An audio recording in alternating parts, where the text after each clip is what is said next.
여러분 안녕하십니까? 성경에 알려지지 않는 뒷이야기를 탐구해보는 성경인물 탐구의 마이크 윤성교사입니다.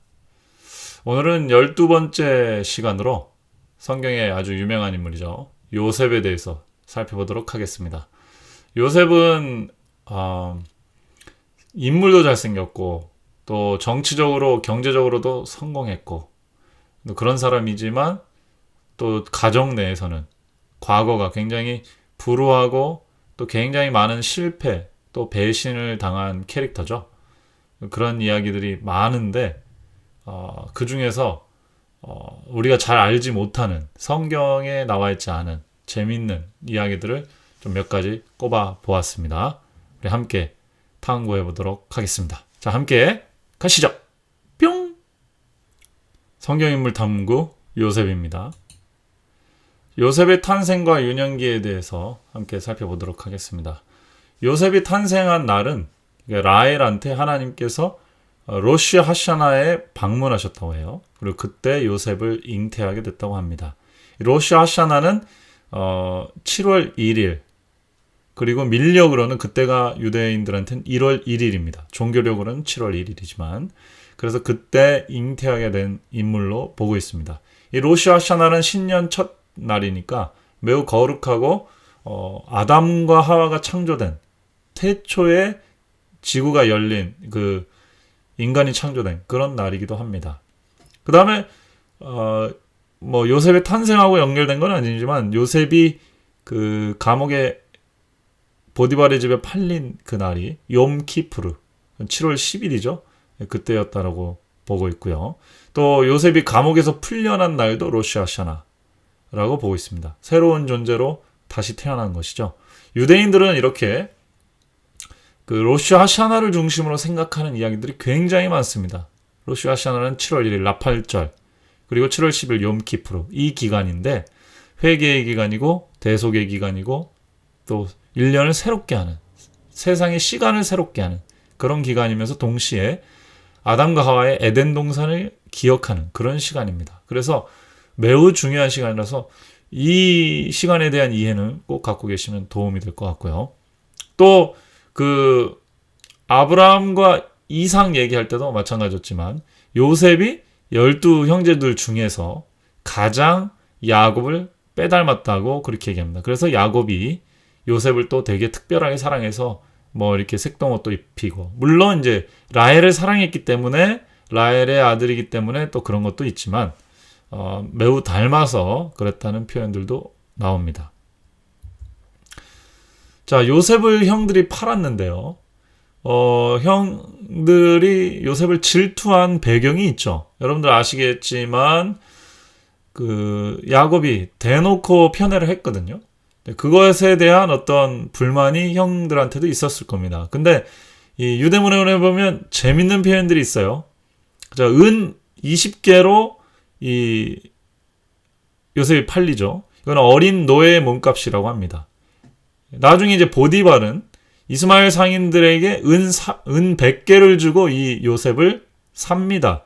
그러니까 은 80개 남겨먹은 거죠, 이 상인들이. 그 다음에 그 중간에 재밌는 얘기, 좀 슬픈 얘기이기도 한데 10명의 형제들이 은 20개를 은 2개씩 나눠 가졌다는 것이죠. 그리고 그때 당시 은 2개면 좋은 가죽 신발을 살 수 있는 가격이었대요. 소위 지금으로 말하면 형들이 나이키 신발 사려고 동생을 이렇게 괴롭히고 이렇게 뭐 왕따시키고 그렇게 한 이야기로 이해를 해볼 수가 있겠습니다. 어쨌든 그런 식으로 형들이 신발 얻기 위해서 동생을 이렇게 무자비하게 팔아버리는 이제 그런 잔인한 그런 면이 있었다. 물론 형들이 요셉을 죽이지만 않은 것만 해도 다행이다라고 표현하기도 하죠. 이 모든 과정이 사실은 구속사를 이루기 위한, 그죠? 요셉을 통해서 형들 역시도 구원하고 요셉의 가문도 다 구원하기 위한 하나님의 계획이었음을 이제 나중에 알게 되는 것입니다. 요셉의 생애에서 이제 가장 어떻게 보면 인간적인 부분인데 흥미로운 부분이 있죠. 그건 보디발의 아내의 유혹 부분입니다. 성경에는 이 버디발의 아내에 대한 이름이 나와 있지 않지만 유대문헌에는 혹은 아랍 문헌에는 젤리카라고 하는 여인의 이름으로 나옵니다. 이 이름은 사실 뭐 유대 그 이름인지 아랍 이름인지 이집트 원래 이름인지는 잘 모르겠어요. 버디발은 그거는 이제 이집트 이름이 맞는 것 같은데 젤리카는 이후에 아마 추가된 이름이 아닌가 싶기도 합니다. 어떻게 보면 이집트판 아내의 유혹이고 이집트판 부부의 세계, 요즘에 한국에서는 부부의 세계 드라마를 많이 보시던데 그 얘기랑 비슷하다고 볼 수가 있겠죠. 어디서 젊은 일꾼이 하나 들어왔는데 너무 미남이었대요. 그래서 그 보디발 집안의 여인들이 과일을 깎다가 손을 베일 정도로 그렇게 이 요셉의 용모가 빛이 났다고 합니다. 이 빛의 그 이유는 하나님의 임재의 영광, 쉐키나가 이 요셉과 함께 있기 때문이라고 표현을 하고, 제가 중간에 잠깐 빼먹었지만 요셉이 애굽으로 팔려 내려오는 중에 자신의 어머니의 무덤을 지나오는데 이제 거기에서 요셉이 기도하면서 하나님의 임재의 영광을 받기 시작하고 그 이후부터는 요셉이 하나님과 함께하였다, 이런 식으로 표현을 하고 있습니다. 자, 젤리카가 요셉을 이제 유혹하죠. 여러 번 유혹한 것으로 나오고요. 마지막 결정적인 유혹은 젤리카가 요셉한테 같이 보디발을 죽이고 그러면 내가 보디발의 자리에 너를 앉도록 이렇게 천거를 해줘서 우리가 잘 먹고 잘 살 수 있다, 이런 식으로 극한적으로, 어떻게 보면 극단적으로 요셉에게 제안을 한 겁니다. 그러자 요셉이 순간 흔들렸지만 자기 아버지 야곱의 이미지가 떠오르면서, 야곱의 가르침들이 떠오르면서 내가 어떻게 하나님께 죄를 질 수 있느냐라고 얘기하면서 그 자리를 떠났고요. 그래서 이제 그 이후로 이제 이 젤리카가 요셉을 감옥에 넣게 된 상황이 되죠. 물론 이 버디발하고 젤리카는 요셉을 죽이려고까지 했는데 재판 중간에 이 젤리카의 아들이 나타나가지고, 보디발의 아들이겠죠? 나타나가지고 엄마가 죄를 진 거 아니야, 그 2살짜리 꼬마애가, 그렇게 증언을 하는 바람에 재판장이 아수라장이 되고 요셉을 죽이지는 않는 걸로 그렇게 했다는 전승들도 내려옵니다. 어찌됐든 간에 이런 우여곡절을 겪어서 요셉이 감옥에 가게 되는데, 이 또 재밌는 그 문헌의 표현들에 의하면 요셉이 나중에 성공하잖아요. 그래서 총리가 돼서 마차를 타고 지나가는데 애굽의 한 거리에 한 여자가 구걸을 하는데 신발을 굉장히 고급 귀족 사람들만 신을 수 있는 신발을 신고 구걸을 하는 거예요. 그래서 이상해서 도와도 줄 겸 그 여인의 얼굴을 좀 들어보게 했더니 그 여인이 바로 젤리카였다는 것입니다. 그래서 요셉이 어떻게 했냐? 요셉이 마음을 너그럽게 가져서 이 여인을 그 구제해주고 다시 부잣집 어떤 집안에서 품위를 유지하면서 그래서 살 수 있도록 그렇게 요셉이 나중엔 자비를 베푼 것으로 그런 기록들이 나옵니다. 그래서 사실 굉장히 드라마틱하죠. 여러 가지 이야기들이.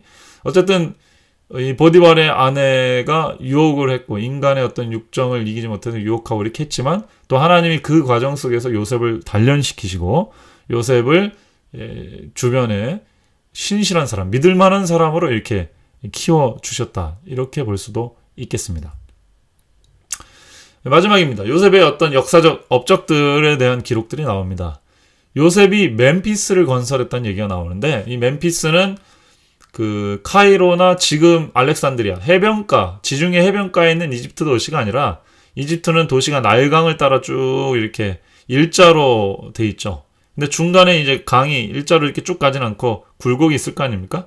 배꼽처럼 이렇게 톡 튀어나온 부분이 있어요. 그쪽에 룩소르가 있고 멤피스, 이런 도시들이 있습니다. 이제 거기를 건설했다고 해요. 물론 근대 역사가들은 BC 3000년경 그 도시들이 건설됐다라고 얘기를 해서 요셉하고는 시간 차이가 좀 있는 것으로 보입니다만, 유대문헌과 아랍 사람들은 그 중나일강 지역에 있는 큰 도시들이 이 요셉의 지도하에 건설되었을 것이라는 그런 이해를 갖고 있다는 거. 그러면 참고로 알아두시면 좋을 것 같고요. 그 다음에 이제 유대 문헌에는 피라미드와 아라베스크 같은 큰 건축물들도 요셉의 지혜로 이루어진 게 아닌가. 그런 이야기들을 쓰고 있습니다. 그 다음에 이제 이거는 성경하고 연결된 내용인데, 요셉은 곡식을 보관하는 큰 창고를 만들어서 거기에 곡식을 보관하죠. 그렇기 때문에 아마 건축에 요셉이 깊이 관여했을 것으로 이해를 하고 있습니다. 근데 이제 유대인들은 곡식뿐만 아니라 이 요셉이 각종 보화를 또 수집을 잘해서 이스라엘 백성들이 나중에 출애굽할 때에 그것을 쓸 수 있도록 그렇게 미리 준비를 했다. 그런 얘기들도 나와 있습니다.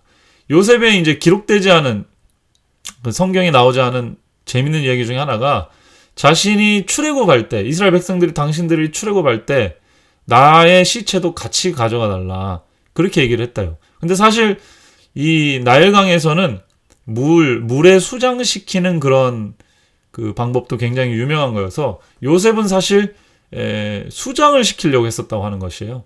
근데 물 속에 완전히 가라앉지 않고 혹은 가라앉았더라도 나중에 모세하고 아론이 와서 요셉의 시체가 어디 있는지 가져가야 되는데 막 이 나일강변에 와서 막 외쳤더니 그 강변 아래서 요셉의 관이 떠올라서 그 관을 들고 출애굽을 했다. 이런 얘기들도 기록이 되어 있습니다.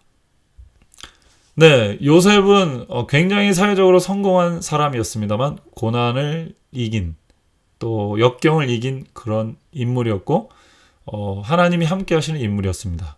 하나님이 함께 한다는 것은 유대 문헌의 사고방식에 의하면 하나님의 시간표, 그 절기에 따라 자신의 삶의 운명이 하나하나 이루어지는, 그래서 로시 하샤나에 태어나고 또 그때 팔려가고 또 풀려나고 또 대속죄일 때 또 팔려가고 그런 인물이었다는 것. 그리고 실제적으로 하나님과 동행한다는 것에 대해서, 그래서 하나님이 요셉을 형통하게 해줬다는 것에 대해서 유대인들은 하나님의 쉐키나가 그와 함께했다, 하나님의 임재가 요셉과 함께했다는 것으로 기억합니다.